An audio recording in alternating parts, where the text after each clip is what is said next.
Buenos días en Latinoamérica y en otras latitudes. Ha empezado la grabación. Gracias, Marta, por las gestiones logísticas para poner en marcha esta sesión. Esta sesión, como digo, va a ser grabada y vamos a estar un rato compartiendo con todos vosotros. A ver si salgo la primera presentación. El título de la sesión es avanzar más allá de la eficacia de las intervenciones, en las que, digamos, las revisiones sistemáticas de intervenciones es un tema transversal, muy conocido por todos, con muchos desarrollos metodológicos alrededor de ellos. Pero más allá de eso tenemos síntesis importantes para contestar preguntas muy importantes, síntesis de evidencia sobre preguntas de prevalencia, preguntas sobre exactitud diagnóstica y sobre el valor pronóstico o bien de modelos o bien de factores. Y por lo tanto hemos decidido, gracias a la invitación y estas sesiones que organiza la red Cochrane, hemos decidido abordar en una misma sesión estos temas un poco más laterales, ¿no? Que no son tan el centro de muchos de los trabajos que hacéis vosotros como revisores sistemáticos o como lectores y consumidores de este tipo de evidencias. Entonces, quisiera agradecer primeramente a los ponentes. Muchísimas gracias por aceptar la invitación. Ha sido un placer trabajar con vosotros en la preparación de esta sesión y gracias por hacer hueco en vuestras agendas y haber preparado una generosa presentación para compartir vuestras experiencias en estos ámbitos en los que sois expertos. Luego iré presentándoos uno a uno a los ponentes. Vale, una serie de normas para la presentación. Procurar, por favor, tener los micrófonos, los que no estéis hablando en ese momento, apagados y las cámaras cerradas. Vamos a hacer 4 presentaciones que durarán unos 15-20 minutos y dejaremos un espacio para preguntas detrás de cada una de las presentaciones, y para eso hay una utilidad dentro del Zoom que tenéis en la barra de opciones en vuestros Zoom, que es el Questions and Answers. Entonces, utilizar allí y podéis escribir allí vuestras preguntas durante la charla. Intentaremos abordarlas todas si tenemos tiempo, como digo, al final de cada una de las charlas. ¿Vale? Como digo, recuerdo que la sesión va a ser grabada, entonces voy a dar paso a la primera presentación, que este va a ser el índice, que va a realizarla Diana Buitrago García. Os hago una breve presentación de Diana, que es enfermera por la Pontificia Universidad Javeriana de Colombia. También es por esa misma universidad máster en epidemiología clínica, y desde el 2019 ha emprendido una aventura en Europa, en Berna, que está como investigadora y estudiante de doctorado en el Instituto de Medicina Social y Preventiva. Tiene una larguísima experiencia como revisora Cochrane, ha tenido también distintos roles dentro de la organización, ha sido docente del programa de epidemiología y coordinadora del Centro Asociado Cochrane de la Fundación Universitaria de Ciencias de la Salud en Bogotá. Allí la conocí yo hace ya bastantes años, Diana, y ha trabajado intensamente en el desarrollo de guías de práctica clínica, en síntesis de evidencia, en revisiones sistemáticas vivas, y actualmente está trabajando en un foco fundamentalmente puesto en esto que le he pedido que comparta con nosotros, que es revisiones sistemáticas sobre prevalencia, hablándonos un poco y compartiendo estos desafíos y estas recomendaciones que nos hace desde Berna. Gracias, Diana. Hola Javier, gracias por la invitación. Voy a compartir mi pantalla.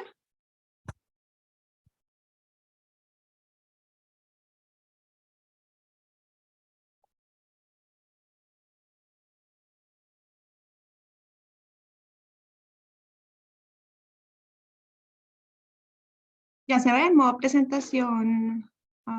Sí. Ok. Bueno, gracias a la red por la invitación y a ti, Javier. Realmente es un gusto para mí estar el día de hoy acá presentándoles un poco lo que ha sido mi camino a través de las revisiones sistemáticas de prevalencia. El día de hoy pues empezaré dándoles una pequeña introducción sobre la prevalencia.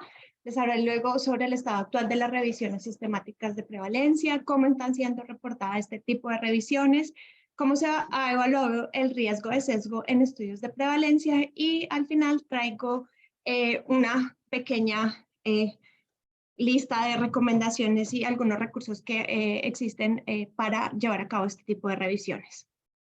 Entonces, empezando, la prevalencia es un concepto que todos vemos en clase de epidemiología o de salud pública, es un concepto sencillo, es una medida de frecuencia de la enfermedad, fácil de obtener, y la prevalencia lo que nos da es la proporción de individuos que tienen un atributo o una condición en particular en un momento o en un periodo determinado. Nosotros podemos calcular prevalencia de punto, prevalencia de periodo y también se puede calcular prevalencia de vida.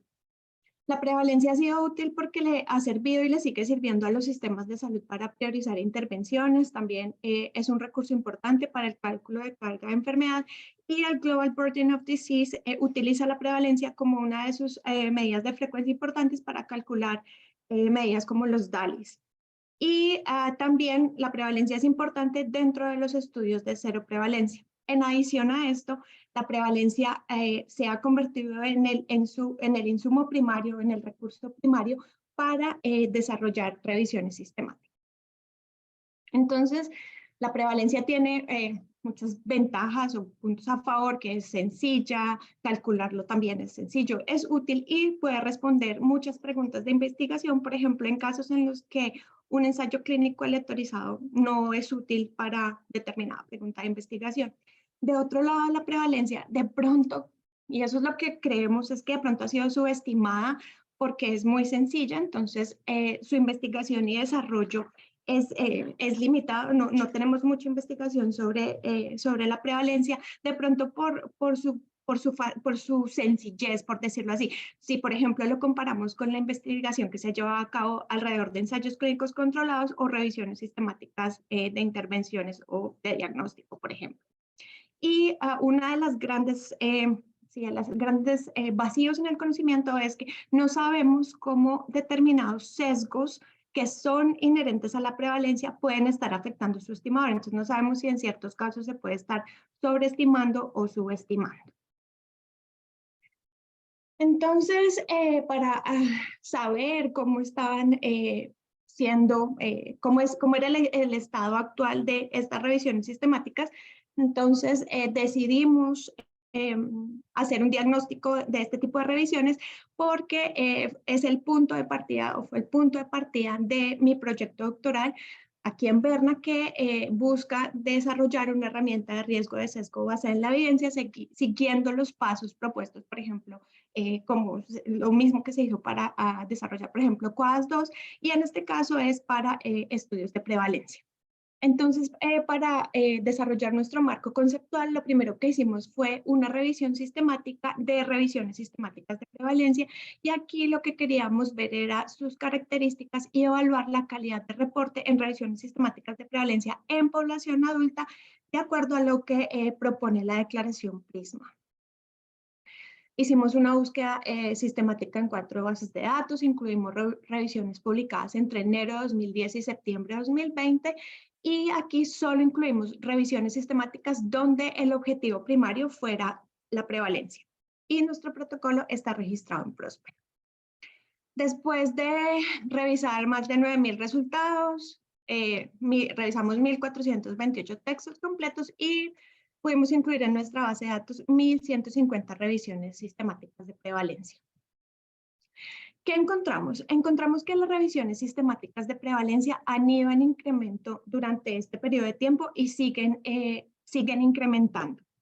Y también vimos que autores de todo el mundo están publicando este tipo de revisiones sistemáticas. De pronto en el Reino Unido, Estados Unidos, hay autores que han publicado más, pero en realidad en todo el mundo están siendo publicadas estas revisiones sistemáticas. ¿Cuáles son las características generales de estas revisiones? En su mayoría, estas revisiones sistemáticas quieren responder preguntas relacionadas con salud mental o psiquiatría, enfermedades infecciosas, cardiología, endocrino, neurología, pero hay una cantidad amplia de condiciones en las cuales se busca sintetizar evidencia y producir revisiones sistemáticas de prevalencia.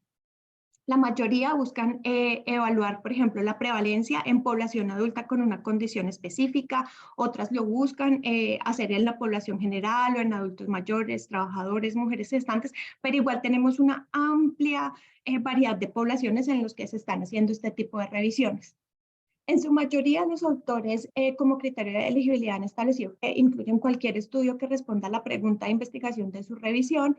En otros casos, incluyen una combinación de diseños, por ejemplo, de corte transversal o cohortes, y en otra mayoría dicen que incluirán solo estudios de corte observacional. Perdón.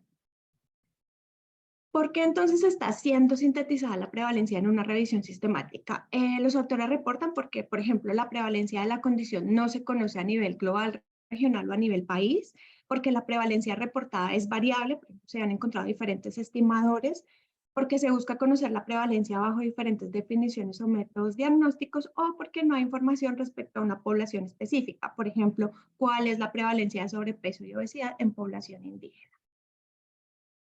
En cuanto a los objetivos de las revisiones, buscan sintetizar la prevalencia de una condición, por ejemplo, la prevalencia de depresión, sintetizar la prevalencia de factores de riesgo como el consumo de cigarrillo o alcohol, o evaluar si la prevalencia se encuentra asociada con algún factor de riesgo, por ejemplo, si la prevalencia de dolor lumbar está asociada con el nivel educativo.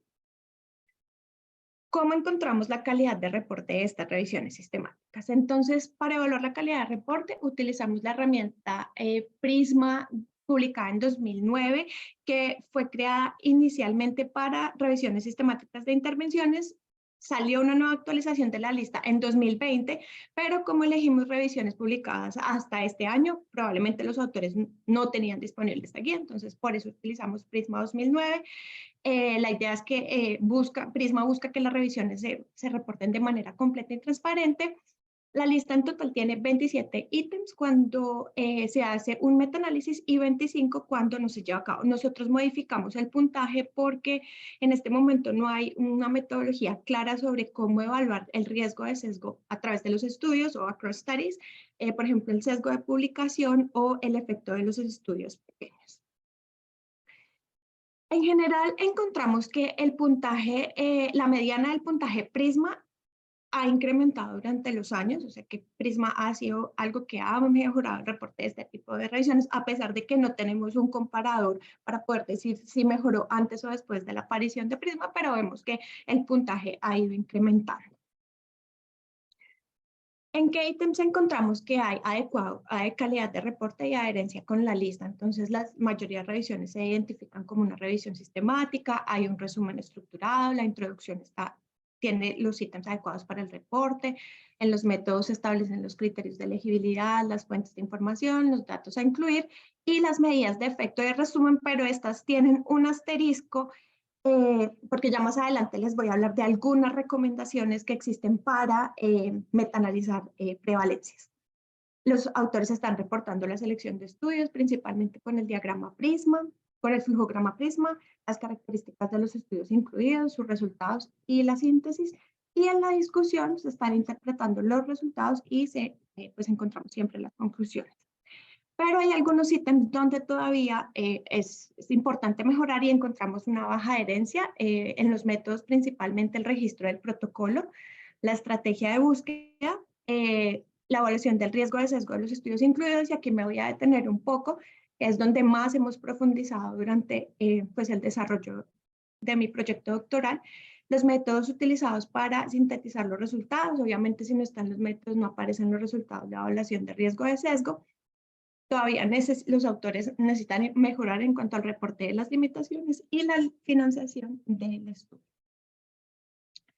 En cuanto al riesgo de sesgo, encontramos que el 64% de los autores reportaron el uso de alguna herramienta para evaluar los estudios que incluyeron en la revisión, aunque encontramos que algunos de ellos excluyeron estudios basados en la calidad, en la calidad metodológica, y es algo pues, que no se recomienda. También encontramos que las herramientas que más se utilizan son aquellas que no están diseñadas para evaluar el riesgo de sesgo o la calidad metodológica de estudios de prevalencia. Entonces, encontramos que principalmente se utiliza la herramienta de Newcastle Ottawa, que está diseñada para evaluar ciertos criterios de calidad en estudios no aleatorizados de corte transversal o de cohorte. Una alta proporción de los autores adaptan o elaboran su propia herramienta. Otra proporción utiliza Stroke, que es una herramienta que está diseñada para evaluar la calidad de reporte de estudios observacionales, no calidad metodológica. Y luego sí se han utilizado herramientas para evaluar el riesgo de sesgo de prevalencia. Una de ellas es la herramienta propuesta por Hoy, que sí el objetivo es evaluar el riesgo de sesgo.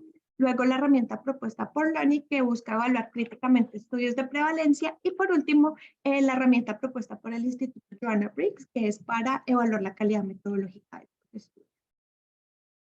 Entonces, al hacer esta revisión sistemática, nosotros encontramos que las revisiones sistemáticas de prevalencia tienen mucha variabilidad en la manera en que se están realizando, y especialmente en los métodos. Y nuestros estudios, en nuestra revisión coincide con lo que han reportado otros estudios en cuanto a la heterogeneidad de este tipo de revisiones, y sabemos que hay una mejora en la calidad de reporte, pero todavía hay aspectos que se pueden mejorar y aspectos que aplican para cualquier tipo de revisión que los autores podrían mejorar sustancialmente. Y esto también nos dejó ver que hay una necesidad la necesidad de crear nuevas metodologías o nuevas guías que sean aceptadas ampliamente para llevar a cabo estas revisiones sistemáticas. Una vez nosotros hicimos la evaluación de estas herramientas, las seleccionamos y nos dimos cuenta que muchas de estas herramientas, a pesar de que buscan evaluar la calidad metodológica o el riesgo de sesgo en estudios de prevalencia, tienen muchas preguntas que están más relacionadas con la calidad de reporte. Hay dos herramientas. Esta que la encontramos pues como una de las herramientas que se utilizan en estas revisiones, sí está diseñada para evaluar el riesgo de sesgo, pero tiene un par de preguntas que nuevamente están más enfocadas con el reporte, y el autor propone hacer una evaluación general del riesgo de sesgo, lo cual no se recomienda porque los dominios del sesgo en prevalencia pues, no son comparables. Hay otra herramienta que también está creada para el riesgo de sesgo, que es para salud ocupacional, pero fue publicada en el 2019, entonces probablemente por eso no la encontramos entre las herramientas utilizadas por los autores que hicieron estas revisiones. Después de esto, nosotros pudimos revisar muchos documentos, libros de epidemiología para ver cuáles eran los dominios que estaban relacionados con el sesgo en estudios de prevalencia, y encontramos dos grandes dominios: el sesgo de selección y el sesgo de información. En el sesgo de selección está quién está seleccionado para participar en el estudio y quién participa y no participa, y esto tiene que ver con el response rate de los participantes. Y en el sesgo de información encontramos que puede existir sesgo de mala clasificación, sesgo de recuerdo o sesgo del observador.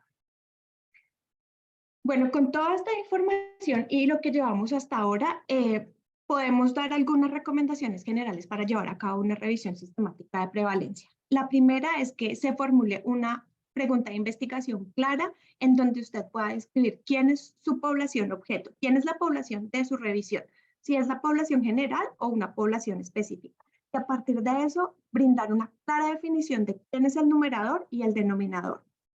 Siempre es posible publicar un protocolo, entonces hoy en día está Próspero, pero también hay recursos donde el protocolo queda publicado inmediatamente, como OSF o en otros repositorios. También es importante ser muy claro a la hora de los criterios de exclusión, idealmente decir qué tipos de diseños va a incluir, y si debe evaluar el riesgo de sesgo, siempre se debe evaluar el riesgo de sesgo, y pues recomendamos utilizar una de estas herramientas diseñadas para este propósito. Y a la hora de si va a realizar un metaanálisis, es importante que revise los métodos que se han propuesto para metaanalizar proporciones. ¿Qué recursos hay disponibles? Entonces, el Instituto Joanna Briggs tiene una guía para llevar a cabo este tipo de revisiones, unas pautas generales, y en el libro de revisiones sistemáticas publicado por Matías Egger, que fue actualizado el año pasado, en el capítulo 19 tratamos de generar una guía de pasos generales para llevar a cabo revisiones sistemáticas de prevalencia.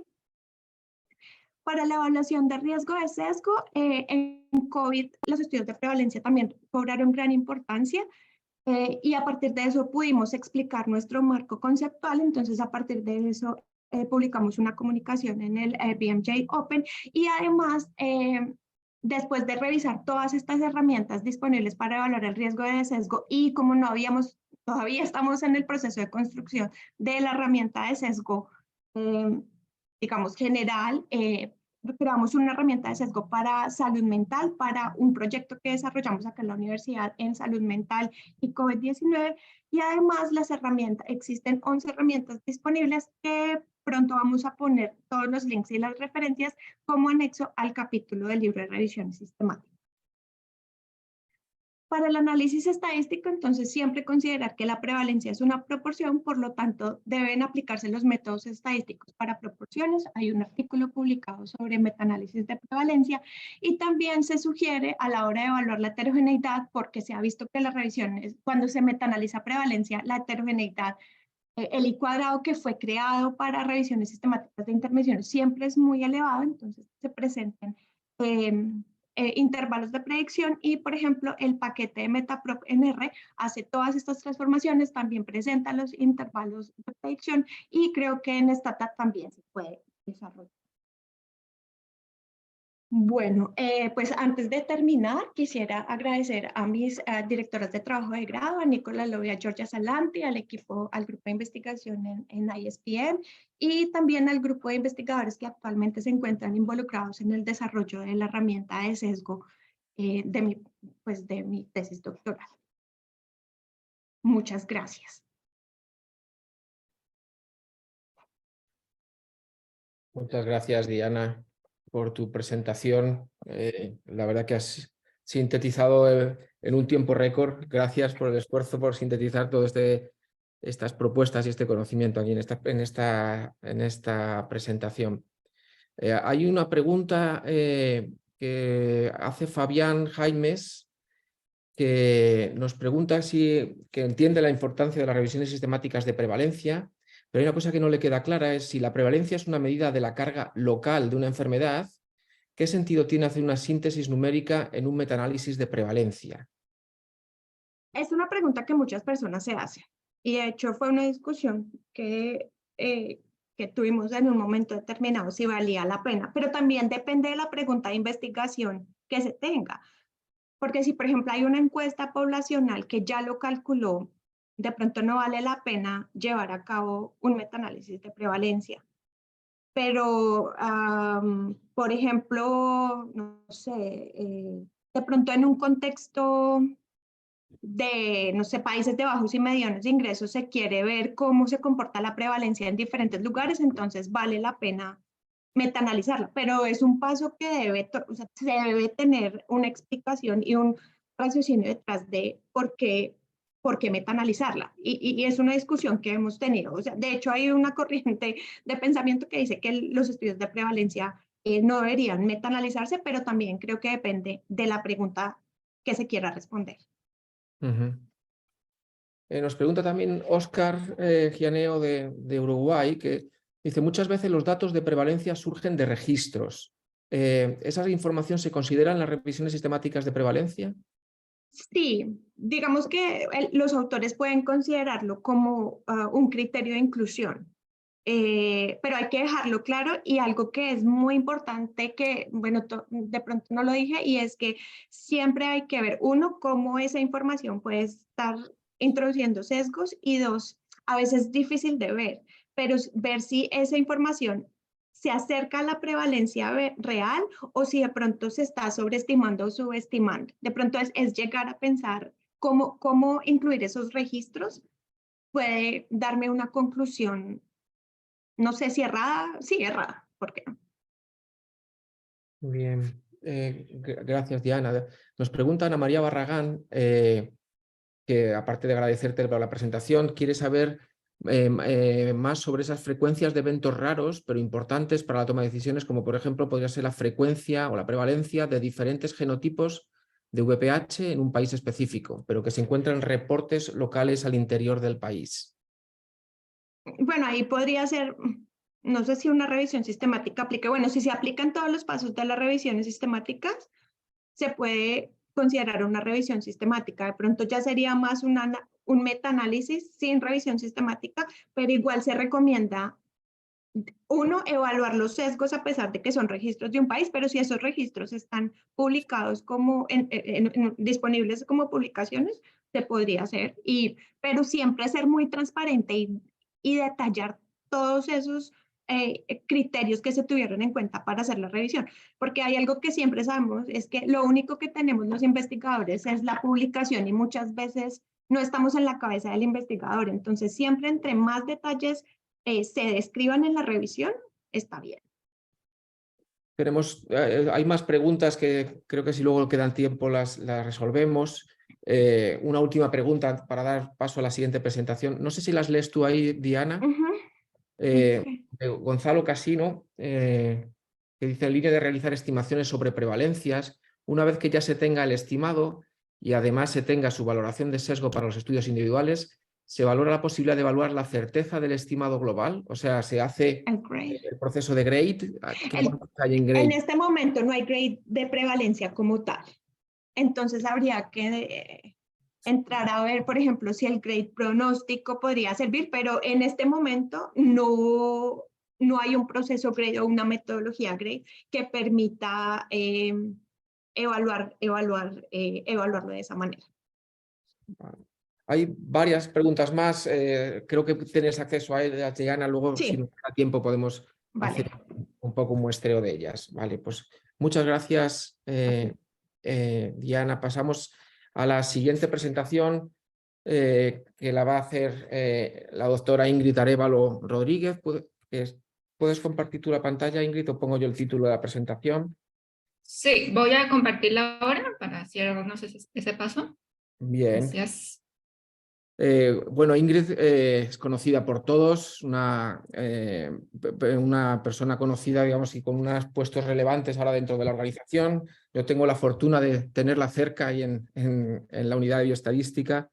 Es de formación, es psicóloga por la Universidad Nacional de Colombia. También es máster en epidemiología clínica también por la Universidad Nacional de Colombia, que creo que, Diana, me equivoqué, dije que eras por la Javeriana, pero creo que tu máster también es por la Universidad Nacional de Colombia.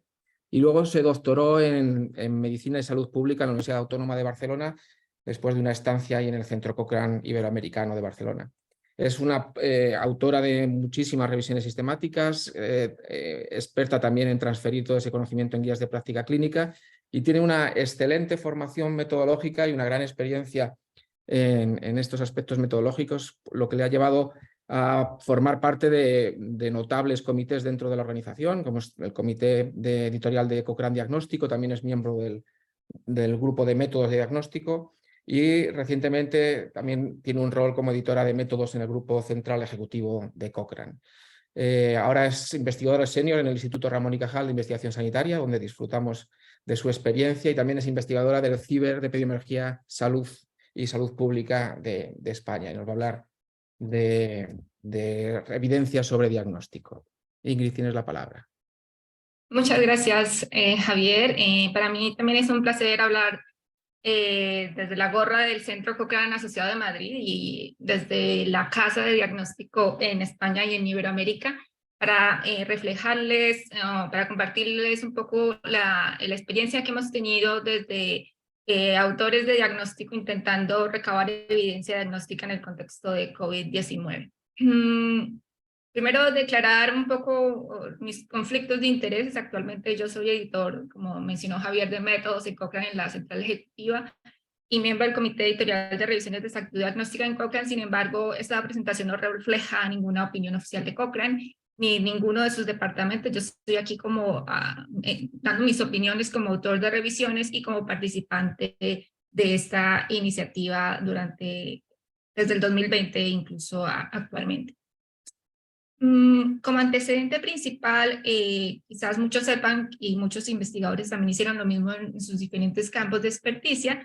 Desde marzo de 2020 muchos fuimos convocados a apoyar un poco el manejo de la pandemia, realizando lo que mejor sabemos hacer, que es recabar evidencia científica, y específicamente el grupo Cochrane de diagnóstico fue convocado para desarrollar síntesis de evidencia relacionadas con el diagnóstico de la infección por SARS-CoV-2 y el diagnóstico de COVID-19.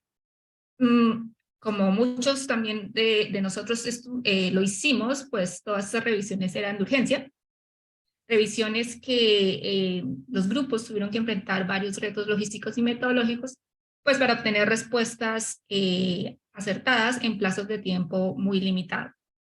En particular, esta serie de revisiones pues dieron lugar a un protocolo, por ejemplo, publicado tempranamente en marzo del 2020, del cual se han generado numerosas revisiones sistemáticas, que son las experiencias que les quiero relatar a continuación. Un primer reto que muchos experimentamos fue los múltiples frentes de batalla. En nuestro caso, múltiples pruebas diagnósticas bajo evaluación.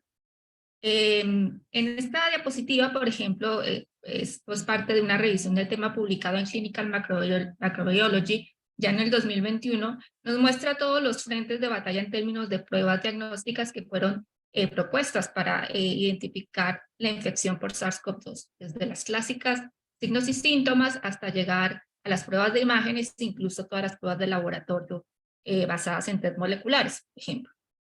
Para darnos una idea de cómo se fue gestionando la multiplicidad de estas pruebas, solo comentar 3 fechas. En febrero 13 ya teníamos una primera PCR desarrollada y respaldada por WHO. 4 días después se desarrolló un primer inmunoensayo detectando anticuerpos para el SARS-CoV-2 y más o menos 15 días después ya teníamos un point of care, una prueba de antígenos que tenía respaldo de autorización de emergencia por la FDA.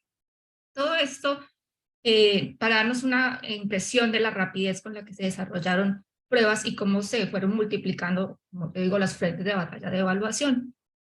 Obviamente, con múltiples pruebas bajo evaluación, significa múltiples revisiones, imposible hacer un overview que pueda cubrir todos los frentes en una sola síntesis de evidencia. Tener múltiples revisiones implica tener múltiples equipos de revisión, incluso múltiples tamaños o más revisores, para realizar todas las tareas de una revisión sistemática formal. Y eso nos implicó una diversidad de equipos con múltiples perfiles. Por ejemplo, solo para mostrar aquí uno de los equipos, que es el equipo que dirigió las revisiones de imágenes, en el cual ustedes pueden ver que al menos son más de una docena de personas. Estas docenas de personas, estas personas tenían un importante número de revisores con diferentes perfiles de experiencia, en este caso localizados en 2 continentes, y en algunos casos muchas otras revisiones de nuestra serie, pues participaron hasta 3 continentes al mismo tiempo. ¿Qué significó eso? Pues que tuvimos que enfatizar el trabajo en paralelo. Muchos autores, múltiples revisores, por ejemplo, desarrollando una misma actividad, por ejemplo, el cribado de referencias por título y abstract, y en algunos momentos, los momentos más duros de las revisiones, incluso pudimos hacer una estrategia que se llama revisiones 24/7, revisiones que viven 24 horas al día, 7 días a la semana, por simplemente los cambios de zona y los diferentes tiempos en que los revisores participaban en el desarrollo de las tareas. De allí, por supuesto, la importancia de un reto, pues fue importante entrenar a los participantes para garantizar la consistencia de las actividades, aunque estas fueran relativamente sencillas, pero sin embargo algunas tareas pueden tener más retos para esa estandarización que otras, por ejemplo, la evaluación de calidad de evidencia. Con las múltiples pruebas, pues también fue muy evidente, con el pasar del tiempo sobre todo, pues el problema de las múltiples referencias y la múltiple información que se venía generando respecto al COVID.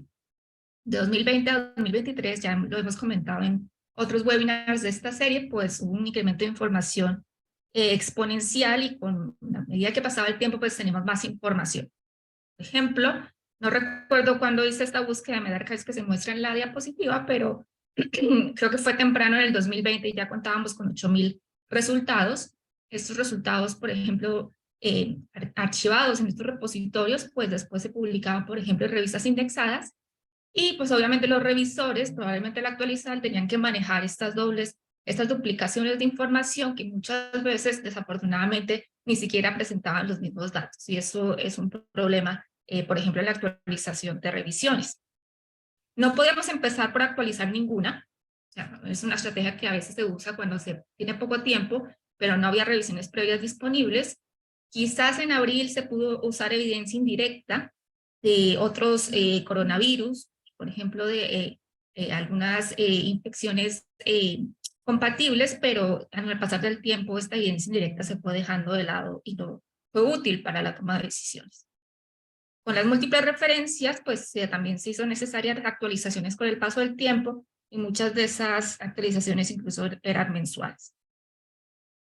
¿Qué pasa cuando tenemos esta múltiple información? Pues nuevamente el trabajo en paralelo nos salvó un poco cuando múltiples autores escribaban referencias, por ejemplo, con título y abstract, para más de una revisión. Por ejemplo, esta parte de este programa es de la revisión de anticuerpos, que ya lleva 2 o 3 actualizaciones, y en algún momento ustedes pueden ver en la información de Records Screened, pues que en su momento los revisores tuvieron que cribar 34.742 referencias. Para eso se requiere un número alto de autores haciendo el mismo trabajo. También nos ayudó mucho usar bases de datos especializadas en COVID, por ejemplo, una que lideró Diana y el equipo de Berna, solamente exclusiva para evidencia de COVID, la que lamentablemente en algún momento tuvimos que abandonar porque no fue posible mantener este proyecto, y incluso al día de hoy ya algunas de esas iniciativas pues no se encuentran disponibles. Otra cosa que también nos ayudó y que también es un reto fue apoyarnos en la tecnología. Por ejemplo, usar modelos de clasificación en software especializados, por ejemplo, en EpiReviewer.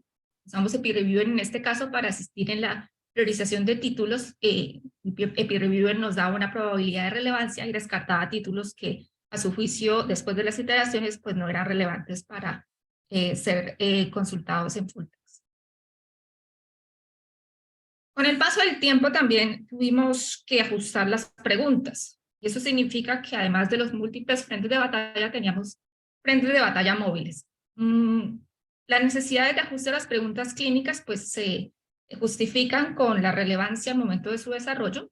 No es lo mismo los enfoques amplios que teníamos al principio de la pandemia, sobre necesitaba muchas información acerca de todo, y después pudimos tener un enfoque más específico que fuera específico, por ejemplo, a poblaciones, que tuviera en cuenta, por ejemplo, los tiempos de evaluación y las necesidades de evaluación en diferentes momentos de la exposición, por ejemplo, o que incluso tuviese información acerca de las famosas variantes de interés, que fue ya mucho más allá al final del 2021, donde empezamos a tener este tipo de información. Con un blanco móvil, pues ustedes pueden suponer que un reto principal pues es todos los impactos que hay en las búsquedas de información, en la extracción de datos, e incluso en los análisis estadísticos que ya pueden dejar de ser relevantes y pueden tomar prioridad otros que ya no lo eran anteriormente. También es importante que estas preguntas ajustadas pues lo que representan es que se necesita siempre un contacto permanente con los stakeholders. Nosotros teníamos reuniones mensuales, incluso ahora bimensuales con WHO, e incluso involucrarlos en los equipos. Hay una institución que nos apoya mucho, que es FAN, que nos da retroalimentación de lo que se requiere en el campo con respecto a estas pruebas diagnósticas. Este es un ejemplo de la revisión de antígenos y sus preguntas, para mostrarles un poco cómo una pregunta evoluciona con 12 meses de diferencia. En abril 20, la revisión se preguntaba acerca de antígenos, point of care y moleculares, para determinar, obviamente, su rol en el diagnóstico. Un año después se agrega el elemento rapid, tiene que ser el tiempo de procesamiento del resultado, tiene que cumplir una serie de características que son más ventajosas y que les permite ser de diagnóstico incluso expedito. Se saca de la ecuación las test moleculares por el énfasis que se requiere para los test de antígenos, que cobran mayor prioridad en ese año. Y aquí la pregunta, por ejemplo, ya hace el énfasis en que se considere la exactitud diagnóstica en población sintomática y asintomática, ya que la exactitud diagnóstica varía, o la idea era buscar si esta variaba en estos dos tipos de población. Entonces, de los 12 meses de diferencia, una pregunta que ha cambiado radicalmente en su dirección. Esto también nos pasó en la pregunta, en la revisión sistemática que yo lidero, que aún está en el horno de Redman Web, que se basa o que pregunta acerca de alternativas tecnológicas para la evaluación de COVID. En un principio, cuando empezamos nuestra revisión temprano en 2020, había mucho interés incluso hasta en los protocolos de los laboratorios, que usaban cualquier tipo de recurso, manual, in-house, totalmente, digamos, casero, para hacer la evaluación del diagnóstico de esta enfermedad. Cuando fuimos a someter la revisión para publicación, ya estos protocolos manuales se había demostrado que tenían riesgo de contaminación y que ya no eran tan relevantes para responder la pregunta dada la disponibilidad de kits comerciales. Por tanto, tuvimos que un poco reorganizar la evidencia y ahora estamos desarrollando, o incluso estamos a punto de también de someterla a revisión, una revisión pues que se enfoca en kits comerciales para el diagnóstico de COVID.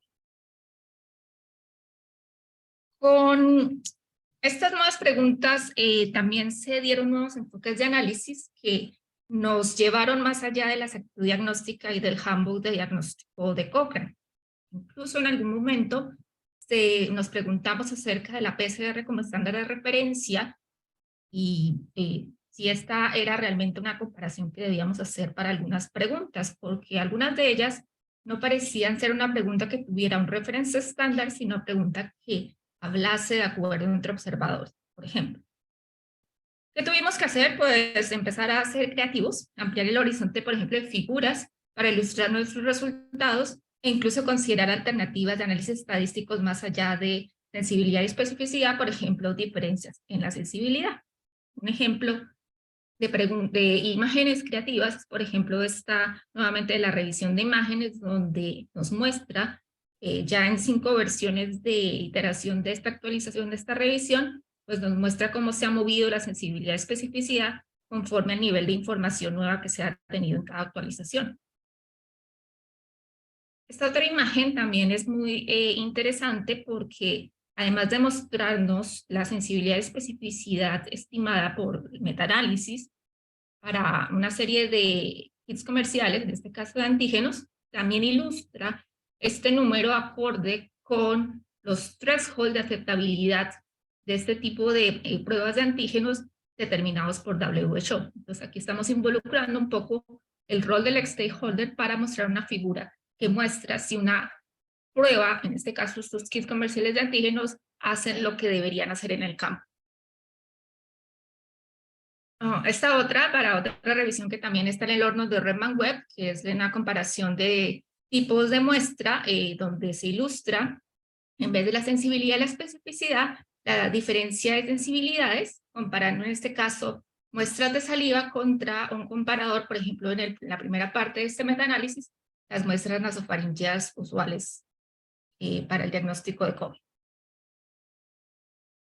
Para finalizar, pues también era muy importante saber, incluso lo vimos también como preguntas, si podíamos usar atajos metodológicos y un poco usar todo el armamento que las denominadas rapid reviews emplean o sugieren emplear. Si eran revisiones consideradas urgentes, pues con poco margen de tiempo para su desarrollo, pues teníamos legitimidad para usar todo el armamento metodológico disponible. Las definiciones de rapid reviews han cambiado con el tiempo, incluso ahora algunas corrientes determinan que la rapid review debe usar atajos metodológicos, tales como límites en las búsquedas, usar filtros metodológicos, por ejemplo, usar un evaluador solo en las tareas de cribado, e incluso ofrecen una síntesis narrativa de resultados en contraposición a una síntesis estadística. ¿Qué opciones teníamos nosotros? Teníamos unas revisiones urgentes con poco margen de tiempo, pero limitar las preguntas de la revisión pues no respondía a las expectativas de los stakeholders, por tanto, limitar la población o limitar los index test no era una opción. Usar un evaluador, por ejemplo, para tareas que pueden sonar de baja complejidad, como cribar las referencias, pues para nosotros, sin embargo, se representaba una alta probabilidad de pérdida de información, sobre todo porque la forma en que se reporta la evidencia diagnóstica a veces es muy pobre. Por tanto, nosotros decantamos por unas alternativas que eran más logísticas y administrativas, como usar software de apoyo o trabajar en paralelo, lo cual para muchas personas, para otras corrientes de Rapid Reviews, también es una metodología aceptable para acelerar la revisión sin perjudicar la calidad de la misma. Por tanto, si muchos de ustedes preguntan, ¿esto fue una revisión, fueron unas revisiones rápidas de la literatura o fueron unas revisiones sistemáticas de la literatura realizadas rápidamente? Muchos de los líderes de estas revisiones abogarán por el segundo término en vez del primero.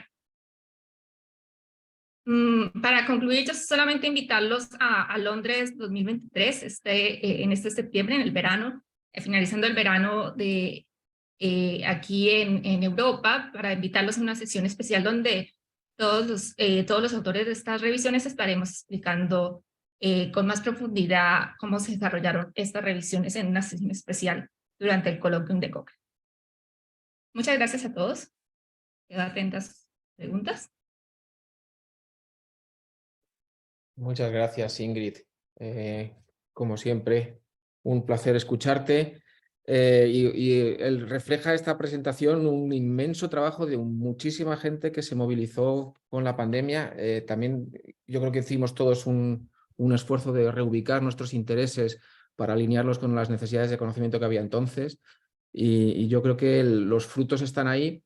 Lo que me surge la reflexión, Ingrid, es que los investigadores y los revisores hicimos un gran esfuerzo, pero no sé si Cochrane respondió a ese esfuerzo con la misma intensidad, en el sentido de aceptar los protocolos, hacer los ritmos mucho más rápidos.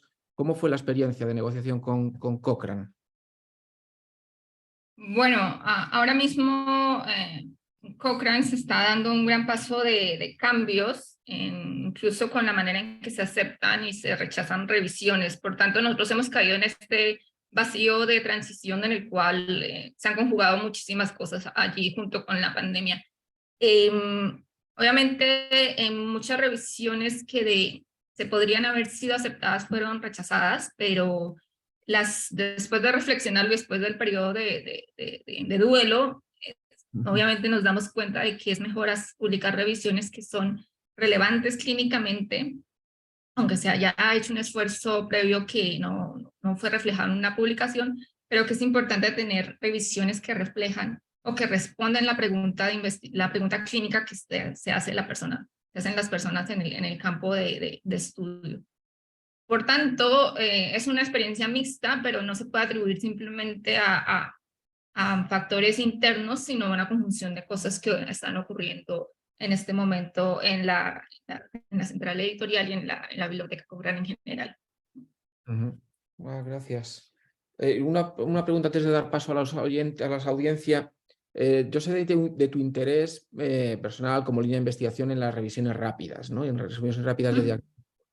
Y creo que justo también volviendo a la pandemia, era un escenario ideal para haber apostado por incluir estas variaciones, a pesar de esa nota que has dicho que los autores preferirían que se llamara revisión sistemática, pero a veces las necesidades de información son tales y las necesidades de tomar decisiones son con tanta premura que quizás habría que haberle hecho más hueco a esta forma de síntesis con rapid reviews.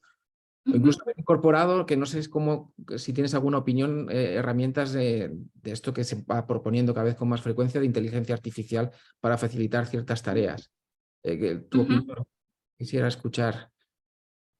Sí, en general, más allá de diagnóstico, sé que hubo muchas revisiones rápidas de intervenciones que se publicaron en la librería Cochrane, así que, digamos, el espacio ya se ha ganado. Y el plan para futuras adquisiciones o para futuras publicaciones incluye todo el universo de Rapid Reviews. Incluso el grupo Cochrane de métodos de Rapid Reviews está pronto de publicar una serie de artículos donde se explica mucho más la metodología y cuáles serían los estándares de trabajo que se esperaría para una revisión rápida para poder ser publicada bajo la sombrilla, bajo el paraguas de Cochrane. Creo que el espacio está ganado y mucho de eso ayudó a la pandemia. Una cosa buena que ha hecho la pandemia es que legitimó mucho el papel de la Rapid Review.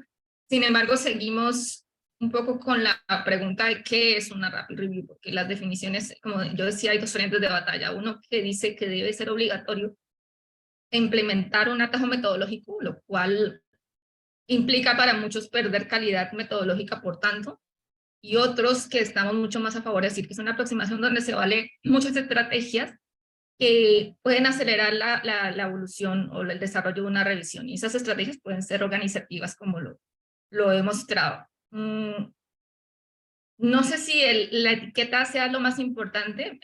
El punto que quería mostrarles un poco es que el ejercicio puede seguir valiendo incluso si tenemos que echar mano de muchas estrategias organizativas que incluso son viejas recetas. No creo que para nadie sea un secreto que el trabajo colaborativo es fundamental. Para nadie es un secreto, pero en este momento, pues esta estrategia pues, fue la que más nos funcionó en nuestro caso, siendo o no esto representativo de una rapid review, ¿no? Muy bien, gracias, Ingrid. Tenemos un par de preguntas en el chat. Dice Fabián que no forma parte de tu presentación, pero una medida fundamental para el uso real de las pruebas diagnósticas es los likelihood ratio. ¿Existe una estimación confiable del LR para el metaanálisis de diagnóstico? Las razones de verosimilitud no entiendo. Creo que las últimas versiones del análisis estadístico, del metaanálisis clásico estadístico de pruebas diagnósticas, acepten metaanálisis de razones de verosimilitud. Para muchos de nosotros las razones de verosimilitud son un paso de interpretación que, dada la calidad de la evidencia en sensibilidad y especificidad, muchas veces ni siquiera vale la pena estimar, porque se están encubriendo muchas mentiras o muchas falsas verdades con la simple estimación de esta razón, de esta medida de razón.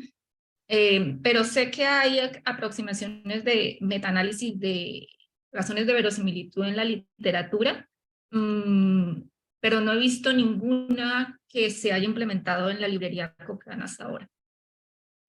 Añado yo a la pregunta que de momento no contamos con métodos robustos para estimar estos likelihood ratios en un metaanálisis sobre ellos. La práctica habitual es estimar, que para lo que sí tenemos métodos robustos, es estimar la sensibilidad y la especificidad, y a partir de ellos derivar las razones de verosimilitud, como dice Ingrid.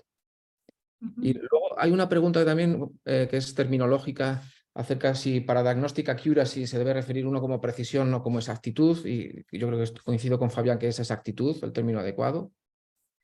Sí, creo que hemos acuñado ese término como la traducción más correcta o más acertada en castellano, sí. Lorenzo nos pide algún detalle más sobre el software que empleas para apoyar el cribado de estudios. Creo que has hablado de Peer Reviewer. Sí, hay muchísimos. Nosotros usamos de Peer Reviewer porque era el que tenía disponible en ese caso Cochrane Holanda. Los buscadores principales del grupo estaban allí y fueron los que emplearon, pero desde los más sofisticados, por ejemplo, StudyStiller, que es de pago también. Codence también tiene ahora un módulo un denominado modelo de clasificación que puede ser un poco de inteligencia artificial, pero también a veces Ryan funciona bastante bien y no es de pago. Hay ahora muchas herramientas para hacer este tipo de revisión de las referencias, fruto de las estrategias de búsqueda. Una última pregunta, tenemos tiempo, de Carlos Quispe y también José Ángel Martínez Aguilar. Preguntan acerca de los plazos, los tiempos para poder considerar una rapid review como tal. ¿Algún comentario? También hay todo tipo de opiniones, desde los que imponen 2 semanas hasta los que imponen que debe ser menos de 6 meses. Más allá de 6 meses se dice que es una revisión normal, si no hace otro tipo de atajo metodológico, como digo, o se hace algún tipo de abreviación del método. Pero el tiempo también es muy variable. Hay un equipo completo en Australia que es en Australia, el grupo de Poglaso, que hace 2 revisiones de 2 semanas y han expandido. Incluso hay un artículo en Journal of Clinical Epidemiology hace poco donde expanden su ejercicio inicial de una pregunta con una sola intervención y un solo outcome a otro tipo de preguntas más allá de las de intervenciones. Vale, pues muchas gracias, Ingrid. Vamos a pasar a la siguiente presentación. Voy a compartir la pantalla, creo que la ven ustedes. La siguiente presentación va a versar sobre la síntesis de evidencia en pronóstico. Hay un juego de palabras en la que Borja dice que es un reto evidente. Y por noticias de última hora, Borja está ahora mismo cuidando de su bebé que ha nacido esta mañana. El Mateo ha iba a decir que de improviso, ¿no? Estaba previsto de que nacieras, salía de cuentas estos días y por lo tanto en previsión de tal hicimos un esfuerzo en que Borja grabara la presentación que os voy a poner ahora, que dejó grabada en días previos. Así que adelante. Bueno, espero que presente a Borja porque he presentado a su niño.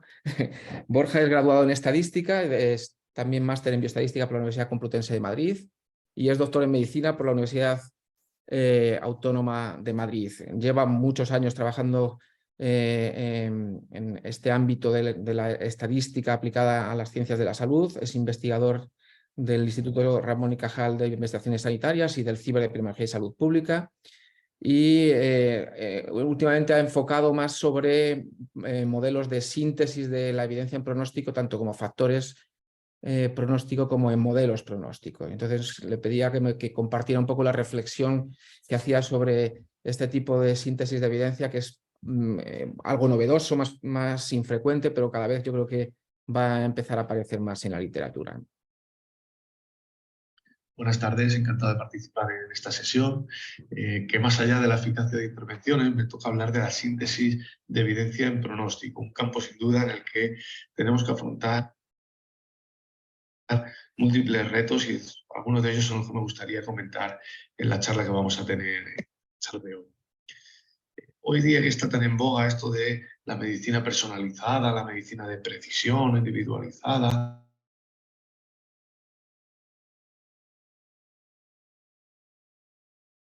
Javier, no se oye. ¿Por qué te has puesto en mute? En investigación de pronóstico, pero los más frecuentes, sin ninguna duda, y donde se pone de manifiesto la necesidad de revisiones sistemáticas y, por supuesto, de nuestro trabajo como revisores, son los estudios de tipo 2, son estudios que están centrados en factores pronóstico. Factores pronósticos son estas características que hacen que el efecto, digamos, o el pronóstico general o promedio se vea modificado.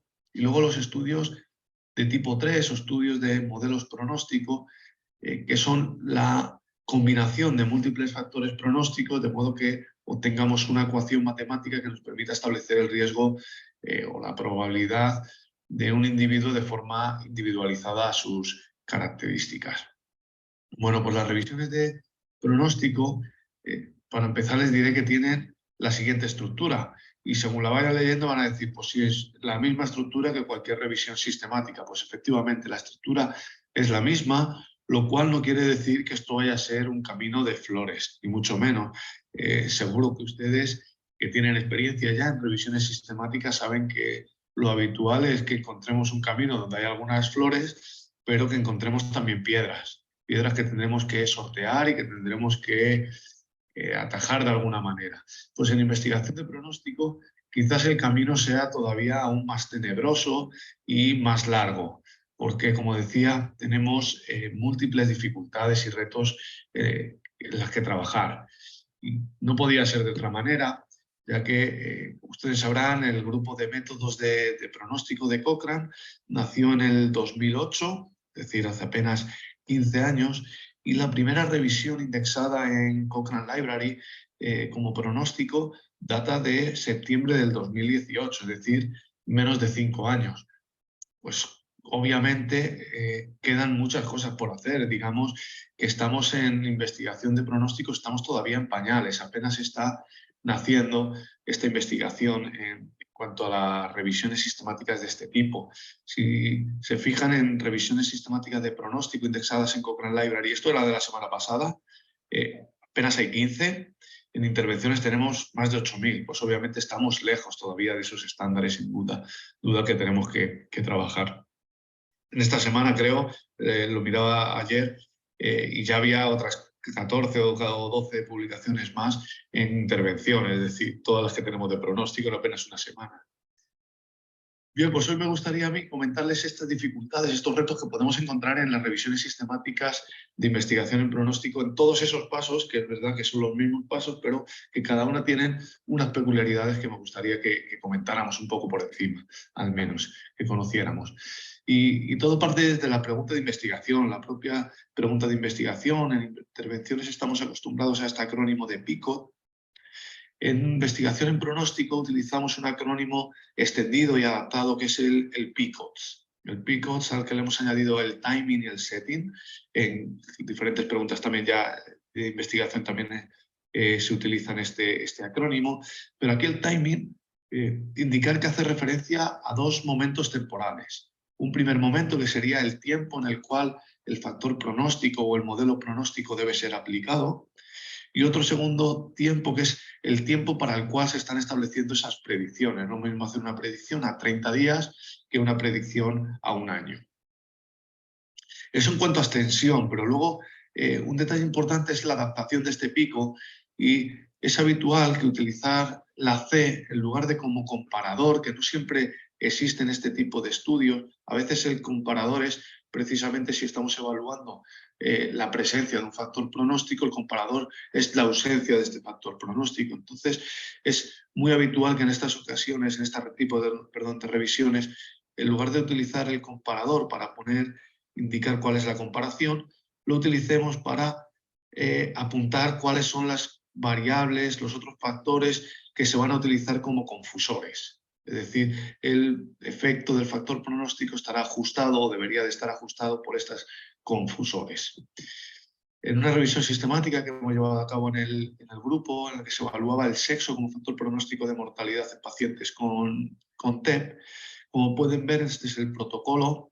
El Index Prognostic Factor es el sexo, siendo female, y el que utilizamos como comparador no es el male, es el male, pero no se pone como comparador, sino en comparador se han añadido aquellas variables con las que se consideraba que debía de estar ajustado los estudios primarios, pues la edad, historia de cáncer, etc. Bien, tenemos nuestra pregunta de investigación. El siguiente paso es: vamos a buscar los estudios, y en los estudios, en la revisión sistemática, siempre vamos a encontrar multitud de estudios que han sido previamente publicados. En investigación primaria, pues ya les adelanto que en investigación de pronóstico este número de referencias probablemente se multiplique de forma exponencial. Y principalmente, dos son los principales motivos. Uno de ellos es que no están bien indexados, que no están en las bases de datos estos estudios indexados como que son estudios de pronóstico, como sí pasa, por ejemplo, de forma habitual con los ensayos clínicos aleatorizados. Esto no sucede con la investigación con los estudios de pronóstico. Y luego porque además son múltiples los diseños que se utilizan para hacer investigación sobre el pronóstico, desde ensayos clínicos aleatorizados hasta estudios de cohortes, retrospectivas, prospectivas, registros. Es decir, todo esto va a hacer que se amplíe mucho el abanico y que, por el miedo a dejarnos algún estudio relevante fuera, las búsquedas quizás sean demasiado amplias y nos van a reportar cantidad de referencias a cribar.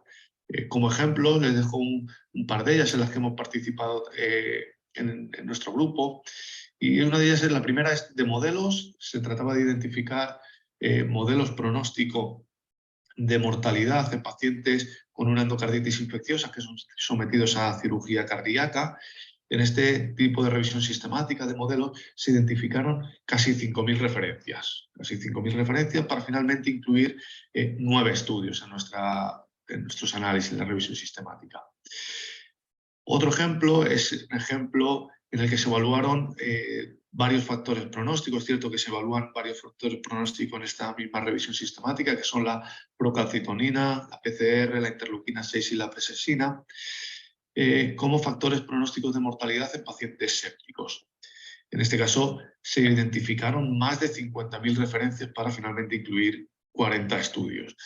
Y el que se lleva la palma, sin duda, es ya el del sexo, que veíamos antes el protocolo, el sexo como factor pronóstico de mortalidad en adultos con TEP, donde la estrategia de búsqueda reportó más de 100.000 referencias, lo cual, ojo, pone de manifiesto, antes de ponernos a llevar a cabo una revisión sistemática en pronóstico, valoremos realmente cuáles son nuestras fuerzas, si tenemos capacidad para afrontar esta revisión con nuestros tiempos, con esta carga que nos va a suponer, si vamos a ser capaces de llevarla a cabo.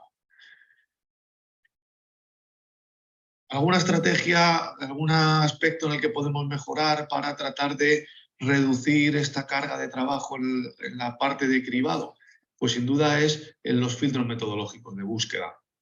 Están bien instaurados en ensayos clínicos aleatorizados, sin embargo, en pronóstico estos filtros de búsqueda todavía están por desarrollar o por validar al menos, porque sí es cierto que teníamos ya algunos filtros previos, sin duda el de Hersing ya en el 2012, que era una actualización de los anteriores, parece bastante interesante para identificar estudios de modelos pronóstico. Sin embargo, para factores pronóstico no teníamos nada, y recientemente en este estudio publicado, llevado a cabo, liderado por la doctora Stalin, se desarrolló un filtro metodológico para identificar estudios de factores pronóstico.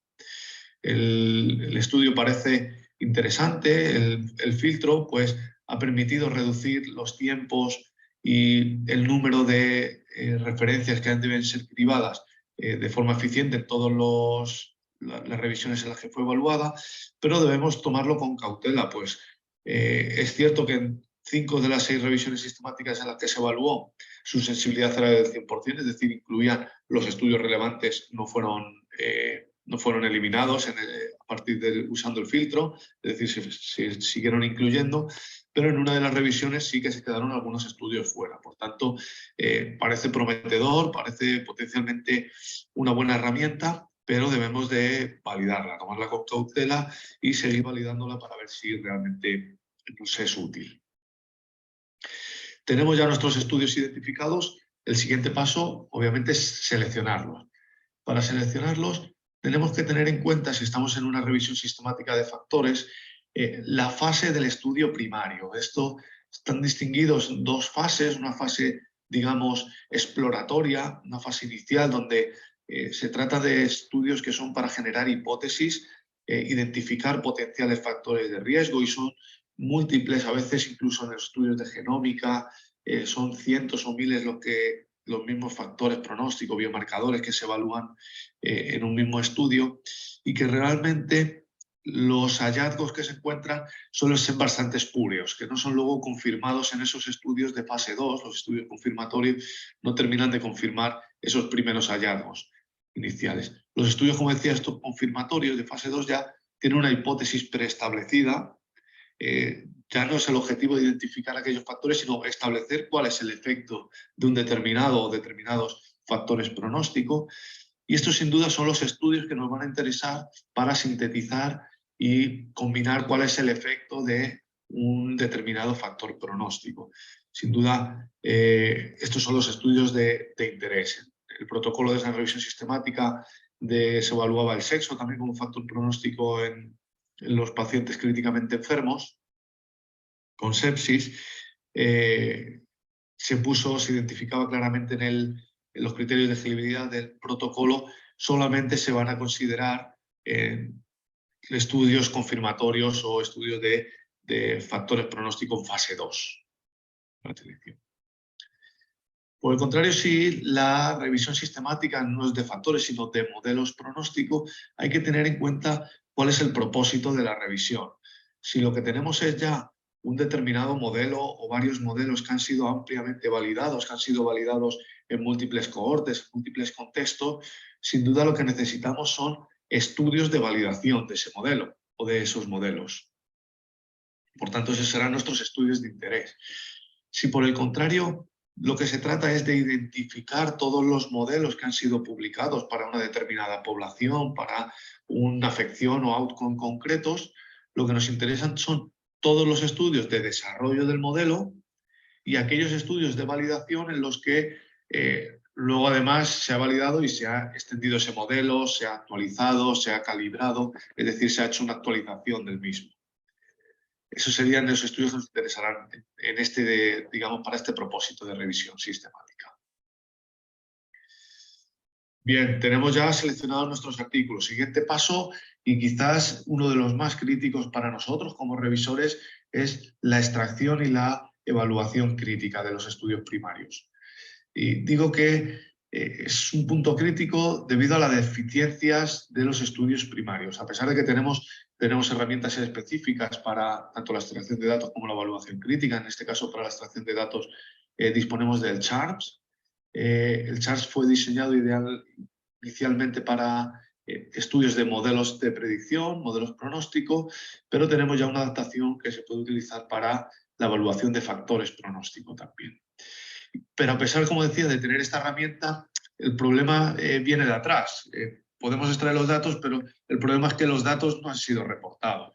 Y a pesar de que hay guías que van a ayudar a los investigadores de estudios primarios a cómo tienen que reportar este tipo de estudios, aquí tenéis el ejemplo del TRIPOD, es la guía para el reporte de estudios de desarrollo o validación de modelos pronóstico. A pesar de ello, en los estudios primarios el reporte sin duda es muy pobre, ¿no?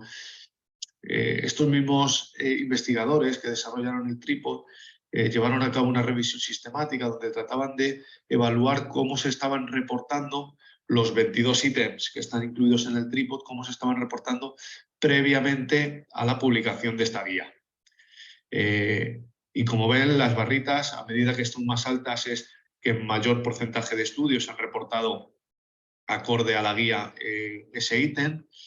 Como ven, muchos de los ítems, sin duda el reporte es bastante bajo, un buen reporte. Y me gustaría hacer hincapié en dos ítems que son especialmente relevantes para nosotros como revisores, que son los dos primeros, el título y el astra. Fíjense que en el título tan solo un 5% de los 170 estudios que se habían incluido en esta revisión sistemática habían reportado el título acorde a la guía de TRIPOD. Es decir, habían reportado que se trataba de un estudio de desarrollo o validación de un modelo pronóstico, habían reportado la población objetivo y el outcome de interés. Es decir, con tan solo eso no se cumplía en el 95% de los casos, lo cual limita de forma peligrosa o relevante nuestra capacidad para llevar a cabo el cribado en título y asta, ¿vale? Porque no vamos a tener la información necesaria para poder decidir si el estudio debe ser pasado a la siguiente fase o no, y vamos a tener que llevarlos a la fase de cribado a texto completo, seguramente con las limitaciones de tiempo que esto nos supondrá. Y diréis, ya, hombre, Borja, pero es que estos serán estudios que se habían publicado antes de la publicación del TRIPOD. Seguramente que ahora ya, una vez tenemos la guía, esto ha mejorado, los editores ya no dejan que se metan estudios de modelos sin seguir la guía. Bueno, pues lamentablemente les tengo que comunicar que no es así. Estos mismos autores llevaron a cabo un estudio preliminar, ver qué tal había funcionado la implantación del TRIPOD, un análisis pre y post publicación, y las conclusiones son las que ven ahí, en las que dicen no se encontraron mejoras en el reporte de los estudios de modelos de predicción. Por tanto, a pesar de que tenemos las guías, o a pesar de que las tenemos, tampoco el reporte está mejorando sobremanera, lamentablemente. Y de aquí viene añadida nuestra dificultad, sin duda, con la evaluación crítica. Tenemos también las herramientas, el QUIPS sería la herramienta adecuada para estudios de factores pronóstico, y el PROVA sería para modelos pronóstico, pero sin hacer mucho hincapié en estas herramientas, me gustaría que vieran un resumen visual de los últimos estudios que han sido publicados en Cochrane Library, los dos de Perais y Tyrone Roman de factores pronóstico, y el de Moriarty de modelos pronósticos. Están publicados en Cochrane Library, y de un vistazo rápido se ve que el color más abundante sin duda es el amarillo, el unclear, porque no tenemos la información suficiente para poder valorar con criterio estos ítems, porque no se habían reportado. Y además, en cuanto se habían reportado, pues parece que prevalece el rojo sobre el verde, además. Es decir, muchas veces no tenemos capacidad para evaluarlo críticamente, y cuando la tenemos son de alto riesgo. Por tanto, bueno, solamente que lo vieran ahí reflejado. Bien, pues si tienen las guías y si no se mejora el reporte, poco podemos hacer ahí. Lo que sí hemos tratado de hacer desde nuestra unidad también es tratar de facilitarles el trabajo a vosotros, a ustedes, a los revisores, y en este caso recientemente tuvimos la oportunidad de presentarlo en la reunión de Barcelona. Hemos diseñado un template, una plantilla que aúna tanto la extracción de datos, el CHARMS, como la evaluación crítica de los estudios de modelos pronóstico, que es el PROVAS, en un mismo documento de Excel, muy fácil de utilizar, muy automatizado, que además reporta de forma automatizada, como decía, incluso tablas de resumen y gráficos. Realmente creo que puede ahorrar bastante tiempo a los revisores en estos pasos críticos, sin duda, de cualquier revisión sistemática. El toolkit, sin duda, publicado por la autora Roque, es fundamental para cualquier revisor para saber cuáles son las herramientas, el acrónimo para la pregunta de investigación, de cualquier revisión sistemática de cualquier tipo que tengamos. Por tanto, es una referencia muy útil y fundamental para nosotros, los revisores. Bueno, y al final parece que podemos llegar a la luz, a la síntesis, pero con cautela, con cuidado una vez más, como dice aquí este parrafito del handbook de Cochrane, debemos pararnos a considerar detenidamente la conveniencia de combinar los resultados numéricos. Pues sin duda, esto con letras mayúsculas para estudios de investigación en pronóstico. Si estamos interesados en un factor pronóstico, el interés estará en ver cuál ha sido el efecto, en combinar esos efectos que hemos obtenido para dar un resumen del efecto global de ese modelo, de ese factor. Pero ya les digo que lo que nos vamos a encontrar habitualmente lo podemos resumir directamente con esto: sustancial heterogeneidad, lo cual pone de manifiesto lo de poner en mayúsculas lo de cuidado, evaluemos, consideremos con la conveniencia o no de sintetizar esta información. Sustancial heterogeneidad que va a venir producida por las diferentes medidas del efecto, hazard ratios, ratios, riesgos relativos, efectos que estarán ajustados, sin ajustar, ajustados por diferentes confusores, diferentes predicciones o momentos de la predicción. Por tanto, va a dificultar mucho el poder combinar los resultados. Insisto que aquí, sin duda, en este tipo de estudios hay que planteárselo con cuidado. Y luego, si el interés está en los modelos, si es un único modelo o varios modelos que han sido ya validados, quizás el interés de combinar los resultados sea para resumir el rendimiento predictivo del modelo en diferentes contextos o para identificar diferentes fuentes de heterogeneidad. Pero cuando lo que se trata es de resumir todos los modelos que se han publicado en la literatura, seguramente que ustedes conocen el estudio liderado por Laura Winans de todos los modelos que se han desarrollado, pronósticos y diagnósticos para COVID-19, pues la última actualización, la búsqueda está actualizada a febrero del 2021, identificó 606 modelos pronósticos, de los cuales casi el 90% eran clasificados como alto riesgo de sesgo. Esta era una actualización, es una revisión viva, era una actualización de una revisión previa 6 meses antes, en la que se había 107 modelos, es decir, en apenas 6 meses se publicaron 500 modelos nuevos. Esto, claro, no es solamente un problema, es verdad que COVID era una cosa que era urgente, tema urgente, todos nos pusimos a ello, y dice, bueno, a lo mejor en COVID no, pero esto es habitual en la mayoría de las áreas de investigación. Enfermedad cardiovascular, enfermedad renal crónica, en cáncer de mama, son algunos de los ejemplos, pero hay otros tantos. Esto es un problema que he denominado como la modelomanía, ¿no? Que tenemos especial interés ahora en modelos y más modelos, cuando ya tenemos muchos para ese mismo outcome probablemente y esa misma población de interés. ¿Cómo resumiríamos aquí la información? Pues una alternativa reciente que debe seguir trabajándose en ella es la de construir un metamodelo. Les voy a poner unas píldoras de cómo sería esta metodología, y es que si disponemos ya de varios modelos que han sido publicados en la literatura y son de calidad adecuada, y tenemos una cohorte de datos individuales de pacientes, en lugar de desarrollar un nuevo modelo en esta cohorte con esos datos, vamos a tratar de sintetizar los modelos que se han publicado previamente basados en el rendimiento de cada uno de estos modelos en nuestra cohorte, digamos, a mano, disponible. Y ese rendimiento de cada uno de los modelos es lo que nos va a decir cuál es el peso que va a tener cada modelo en la construcción del metamodelo final. Como ejemplo de este resumen, esta era la revisión sistemática de modelos pronósticos de endocarditis infecciosa. Identificamos 3 modelos que no fueron clasificados con alto riesgo de sesgo, y como ven hay algunos factores pronósticos que han sido publicados o que han sido incorporados a los diferentes modelos, por ejemplo, el estado crítico preoperatorio, aparecían los 3 modelos, y otros que van apareciendo, en unos sí, en otros no, en otros sí, en otros no, ¿vale? De modo que para construir nuestro metamodelo, este de aquí abajo que pueden ver, lo que hacemos es ponderar cada uno de los factores pronóstico que ha sido incluido en al menos uno de los modelos que queremos sintetizar.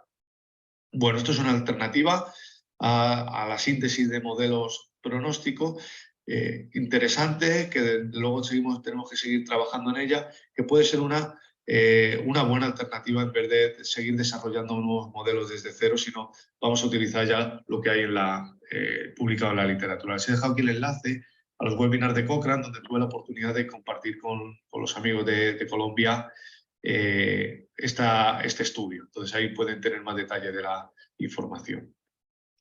Y para terminar, interpretación, conclusiones, recomendaciones, pues lo dejo así, lo dejo en blanco, porque visto todo lo que hemos visto antes, la heterogeneidad entre los estudios primarios, visto la dificultad en poder valorar los aspectos críticos, digamos, de los estudios primarios, la extracción de datos, pues sin duda la generalización de esas interpretaciones, de esos resultados, es un poquito difícil de hacer.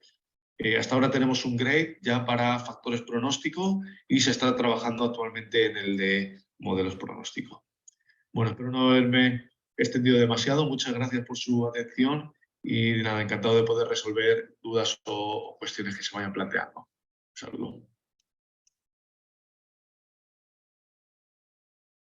Bueno, esta era la presentación con la que nos ilustraba Borja sobre modelos pronósticos. Hay una pregunta en el chat sobre compartir las presentaciones. Recordarles que esta sesión está siendo grabada y estará disponible en la web de la Red Cochrane Iberoamericana, en la sección de estos webinars estará ahí disponible. Bien, pues sin más pasamos ya al último ponente, el doctor Pardo Hernández, que es graduado en Química y Biología por el Rhode Island College en Estados Unidos. También es máster en Salud Pública por la Universidad de Nueva York. También doctor en Salud Pública por la Universidad Autónoma de Barcelona, y donde pasó un largo periodo de tiempo en el Centro Cochrane Iberoamericano, con roles de revisor, también con roles de editor metodológico en el grupo Cochrane de Desórdenes Mentales Comunes, y también tiene larga experiencia en puestos relevantes en el grupo de actualización de guías de GIN como vicepresidente, y también es parte del grupo del Steering Group del Cochrane Living Evidence Network. Ahora, actualmente se desempeña un rol como metodólogo en el desarrollo de guías de práctica clínica y es consultor en el Departamento de Nutrición y Seguridad Alimentaria de la OMS, allá en Ginebra, y le pedía al favor que hiciera un poco una presentación desde esa perspectiva, ¿no? Desde los stakeholders y consumidores de evidencias, pues esos retos en los que tienen que formular sus preguntas y encontrar evidencias sobre tanto prevalencia o diagnóstico pronóstico, así que tiene el rol un poco de contarnos al hilo de un ejemplo en los que conoce íntimamente sobre una guía de práctica clínica en la que ha estado trabajando, auspiciada por la OMS, esta guinda, ¿no? De ponerlo todo en la misma guía de práctica clínica. Adelante, Héctor. Muchas gracias, Javier, y una alegría muy grande estar aquí. Veo muchas personas que conozco en la lista de participantes y muchísimas gracias por la invitación. Voy a compartir mi pantalla, mi presentación. Bueno, entonces, como bien comentó Javier, voy a comentar un poco sobre los diferentes retos que tenemos, en cuanto a los temas que se han comentado en el día de hoy. Yo no voy a dar respuestas a todos los retos que expusieron anteriormente Diana, Ingrid y Borja. Si algo voy a añadir más preguntas, pero creo que podremos ver cómo todo el tema que se ha comentado hoy viene se junta y se puede ver en un tema muy actual como es la obesidad infantil. Quiero comentar que no tengo ningún conflicto de interés. Quiero agradecer a mis colegas en la OMS, los doctores Lucero López y Ricardo Martínez, que me han ayudado durante todo ese tiempo y me han dejado utilizar sus diapositivas en algunos casos y en algunos de los casos que voy a comentar, y también a la doctora Linda Adair del Healing School of Global Public Health en la Universidad de Carolina del Norte en Estados Unidos, Chapel Hill, que también nos ha iluminado muchísimo como experta en los temas que vamos a comentar. Todo el proyecto que voy a comentar hoy ha estado financiado por la OMS, y la OMS agradece el apoyo financiero de la Norwegian Agency for Development Cooperation, NORAD, la Swedish International Development Cooperation Agency, los gobiernos de Luxemburgo y de Alemania, que han financiado al departamento. Bien, de lo que voy a hablar hoy está todo relacionado con el desarrollo de 2 guías de práctica clínica para el manejo de la obesidad, una en niños menores de 10 años y otra en adolescentes de 10 a 19 años. Estas guías son para el manejo de la obesidad y no para la prevención, con lo cual ya estamos hablando de los niños y los adolescentes que ya tienen obesidad.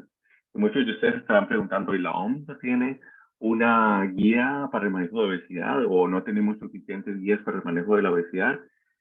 Bueno, la realidad es que la OMS y los Estados miembros han identificado que se necesitan recomendaciones con un enfoque de atención primaria y que se enfoque no tanto en tema de peso, sino en mejorar la salud, el funcionamiento y reducir la discapacidad asociada con la obesidad.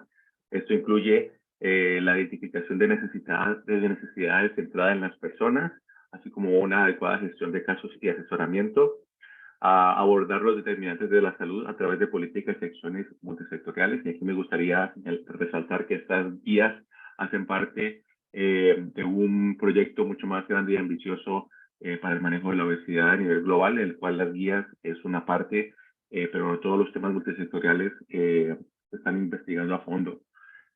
También estrategias para apoyar el bienestar y para mantener un peso saludable y orientación, como no, sobre el diagnóstico, el tratamiento y seguimiento. Y asimismo se quieren incorporar circunstancias de aspectos socioeconómicos, como el acceso a alimentos saludables, disponibilidad de instalaciones deportivas y el apoyo sanitario o nutricional, entre otros. Y asimismo, me gustaría resaltar que los outcomes o variables de interés que se van a incluir como principales no se limitan solamente a outcomes antropométricos, sino también a outcomes relacionados con la discapacidad, la calidad de vida, el bienestar en cuanto a salud mental y los efectos adversos. Con lo cual es novedosa y nos hemos basado en guías existentes y trabajo de la OMS existentes para incorporar estos temas. Bien, vamos al grano. De todas las preguntas que se incluyen en esta guía, hay una y 2 aspectos más que están relacionados con lo que estamos comentando el día de hoy.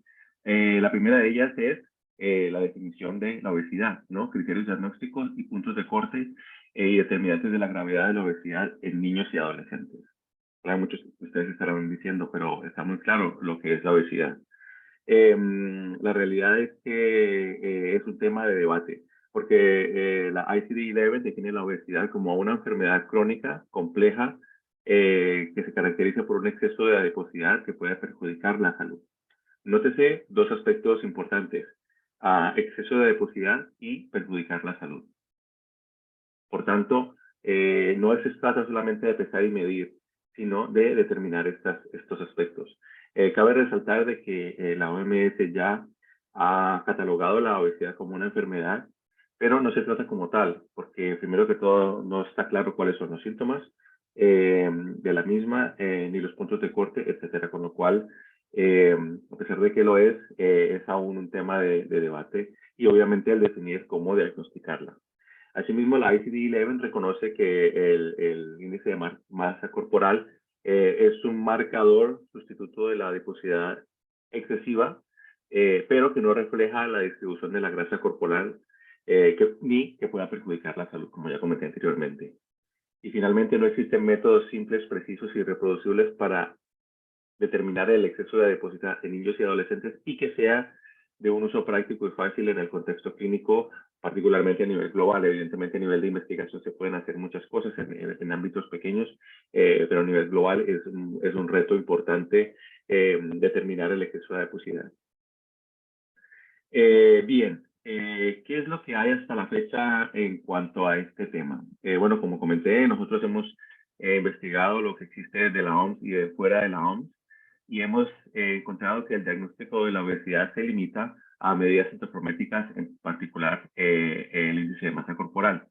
También se encuentran puntos de corte percentiles de la OMS y de otras organizaciones y de otros países en cuanto a cuándo determinar si hay obesidad o no y la gravedad de la misma. Como ya comenté, el problema es que el índice de masa corporal no distingue masa grasa y masa magra, ni distingue patrones de grasa como la central o la visceral, que están más asociadas con patologías, y que la relación del índice de masa corporal con adiposidad varía según la edad, el sexo y el nivel del mismo.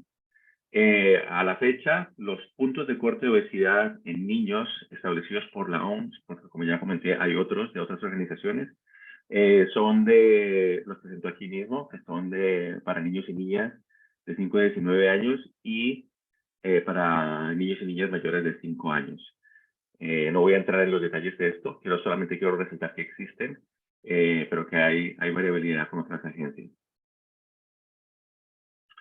Entonces, ya les adelanto que la última diapositiva de esta sección va a ser la pregunta tipo en sí que estamos intentando resolver, que estamos intentando responder como parte como una pregunta de diagnóstico.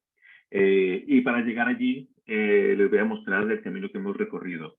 Lo primero que hicimos para poder determinar cuál era la pregunta pico adecuada que teníamos que responder como parte del desarrollo de esta guía fue una revisión de revisiones de lo que existe en cuanto a definiciones y criterios diagnósticos de obesidad en niños y adolescentes, puntos de corte y quién los estaba proponiendo, ¿no?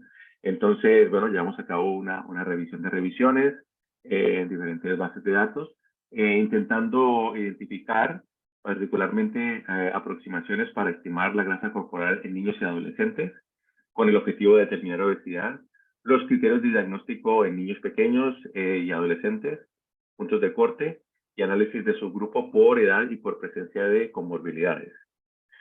Encontramos 26 revisiones sistemáticas y 41 guías de práctica clínica que respondían a estos temas, con 44 enfoques para medir la adiposidad, incluida orientaciones para medir basado en diferentes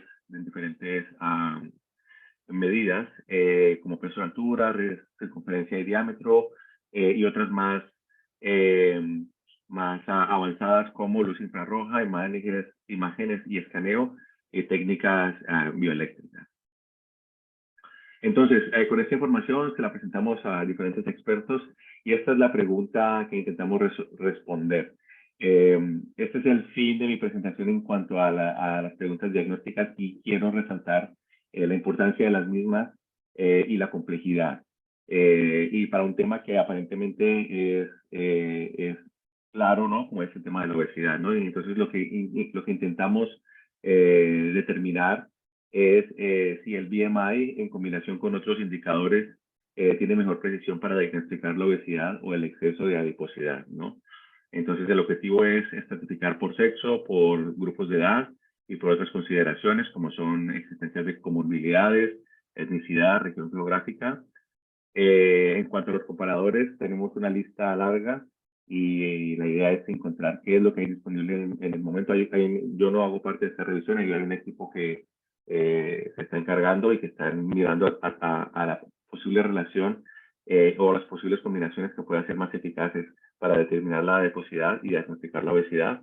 Y asimismo incorporando estándares de referencia como modelos multicompartimiento con al menos una medida de adiposidad, con DEXA y con métodos de imagen como MRI, CT, MRS, peso bajo el agua corporal total, entre otros.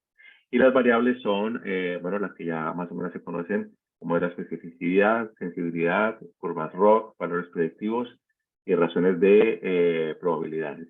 Esta yo diría que es la pregunta más compleja de toda la guía, la que más nos ha llevado tiempo descifrar, decidir, y la que más se ha comentado con el GBG de lejos. Entonces aquí me gustaría eso, poner en valor la importancia de estas revisiones y el trabajo que se ha presentado el día de hoy.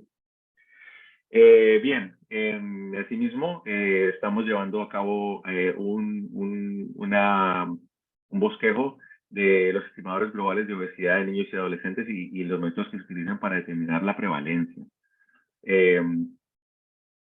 Para comenzar este tema, no hace parte de una pregunta en sí de la PICO, pero que se necesita no solamente para la guía, sino para determinar exactamente la magnitud del problema y la manera como medirlo, y obviamente está relacionado con la manera de diagnosticar obesidad y con los puntos de corte que comenté anteriormente.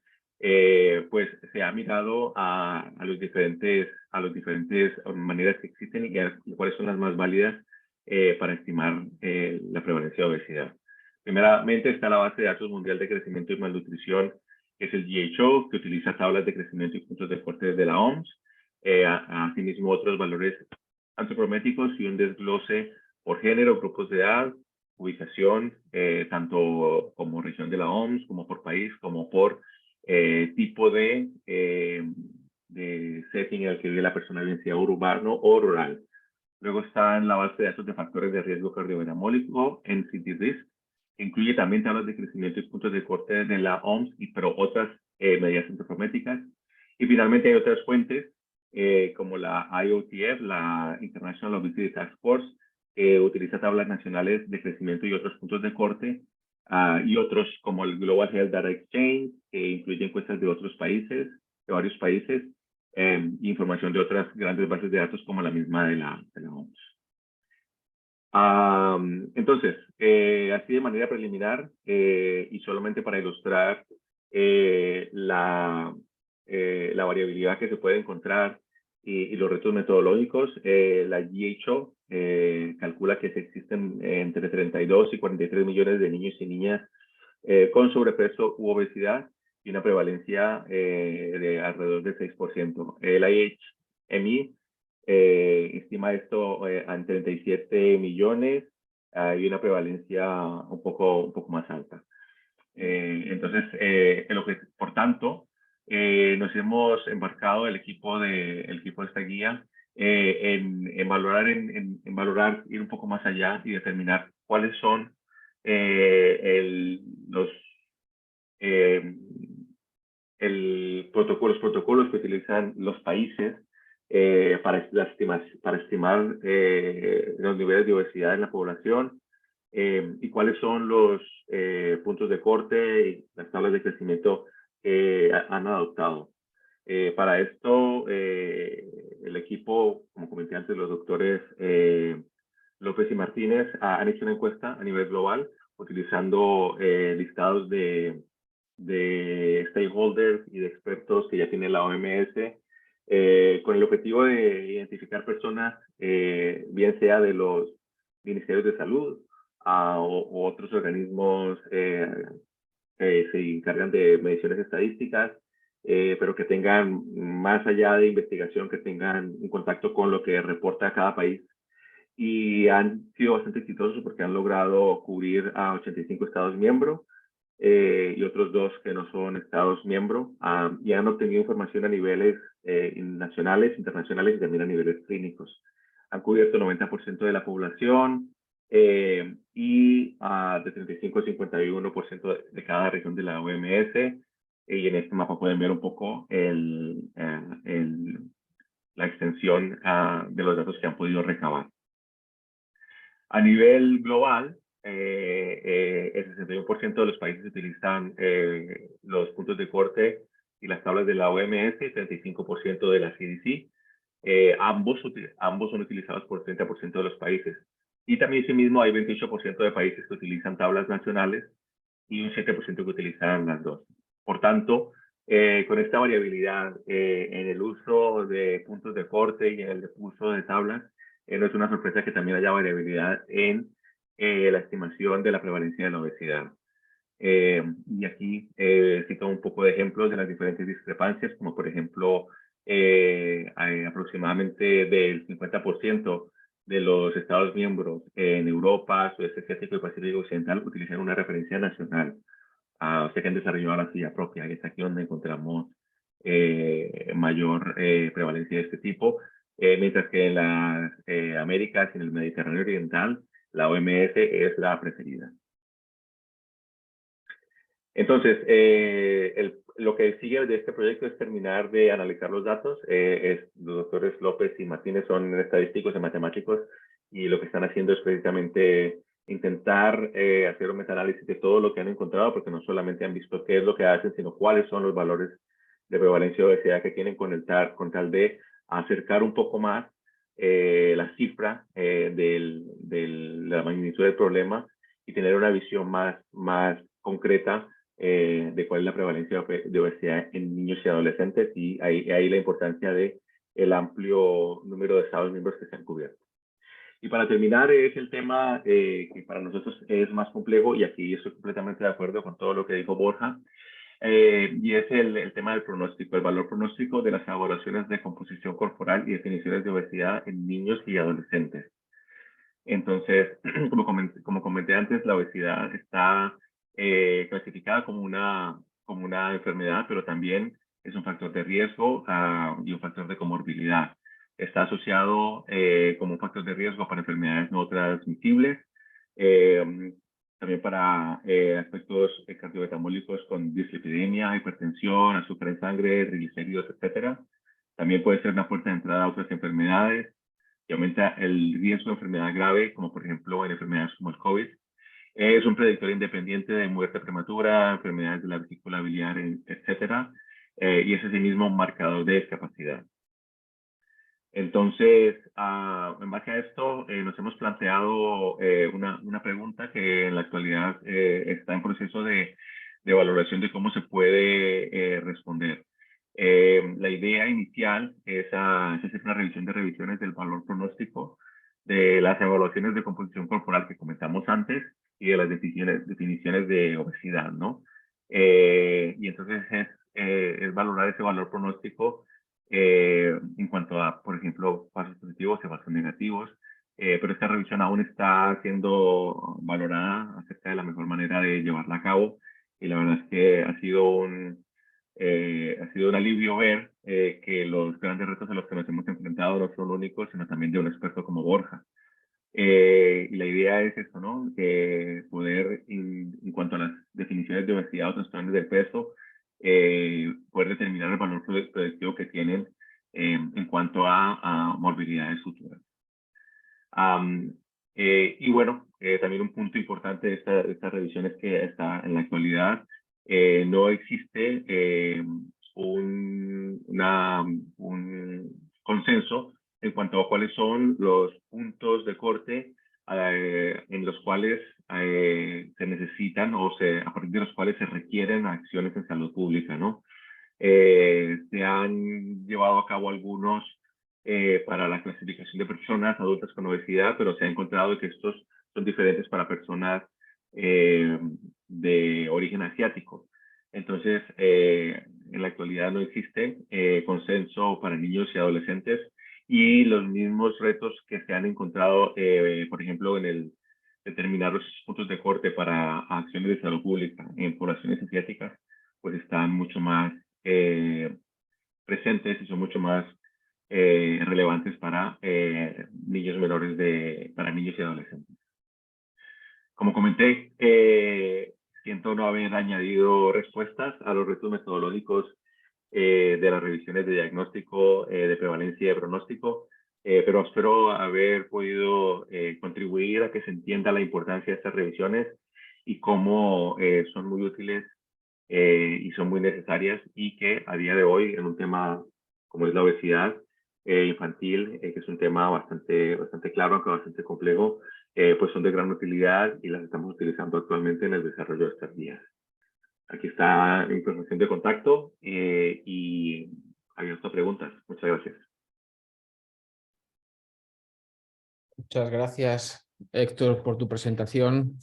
Es un tema complejo y encima con esta perspectiva mundial que siempre tiene la OMS, en la que la heterogeneidad es un valor, porque justo tienen que dar cabida, digamos, la respuesta, las recomendaciones y lo que produzca la OMS se mira con ese ámbito mundial, ¿no? Tiene que tener en cuenta todas las regiones y todos los ámbitos, ¿no? En concreto, justo en este contexto, una oyente, una asistente al taller, está Gandhi Dolores, dice que pregunta sobre de estas guías incluidas en la revisión, si hay algunas guías a nivel de Latinoamérica que hayan incluido como desenlace la morbilidad. Sí, aquí veo las dos preguntas de Gandhi Dolores. Entonces, empiezo por la primera, ¿no? Pregunta si un criterio de la inclusión de las guías que seleccionamos era que hubieran sido basadas en revisiones sistemáticas. La respuesta es no. ¿Por qué no? Porque el objetivo de este mapeo de guías no fue solamente para definiciones de diversidad, sino para otros temas. Y queríamos tener una imagen lo más amplia posible de guías a nivel mundial. Obviamente tuvimos las que ya conocemos todos, unas muy buenas de NICE, de SIGN, de Estados Unidos, de Canadá, de España, y estas digamos que ya las teníamos conocidas previamente, pero para incluir guías, entre comillas, guías de otros países, de países en vía de desarrollo, que tienen menos experiencia con el desarrollo de guías, pero que tienen recomendaciones para el manejo de la obesidad. Entonces, tuvimos que pensar bastante en lo que íbamos a hacer legible, porque obviamente muchas de estas revisiones, muchas de estas guías, perdón, no estaban basadas en GRADE, ni utilizaban una estrategia de búsqueda fuerte o aceptable, como la que todos los aquí presentes conocemos. Entonces, lo que al final decidimos incluir fueron documentos que incluyeran recomendaciones para el manejo de obesidad con todos sus componentes poblacionales, de participantes, de pacientes, y que tuvieran al menos un grupo desarrollador, ¿no? Un grupo de expertos desarrolladores, y que mirada a la evidencia de alguna manera. Entonces, si cumplieran estos tres criterios, que tuvieran la población de interés, un grupo desarrollador y una búsqueda de la evidencia como fuera, entonces sí era incluido.